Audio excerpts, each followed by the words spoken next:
భారత స్వాతంత్ర సమర పోరాటంలో అనేక మంది నాయకులు, అనేక మంది ప్రజలు బ్రిటిష్ పాలకులపై ఎన్నో పోరాటాలు చేశారు.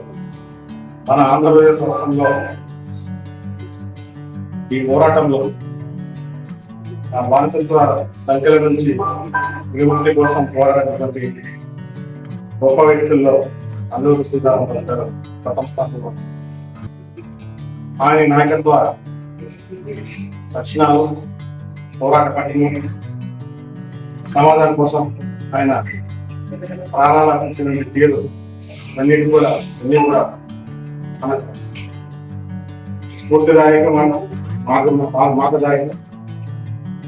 మనందరూ కూడా ఇలాంటి దేశం కోసం, సమాజం కోసం ప్రారంభించినటువంటి నాయకుల్ని స్ఫూర్తిగా చేసుకుని దేశభక్తిని కలిగి ఉండి ఆల్వేస్ మంచి సమాజం కోసం, దేశ అభివృద్ధి కోసం పాటుపడాలని చెప్పేసి మరోసారి అల్లూరి సీతారామరాజు గారు మహనీయుడికి జయంతి సందర్భంగా వాళ్ళు మరోసారి థ్యాంక్ యూ.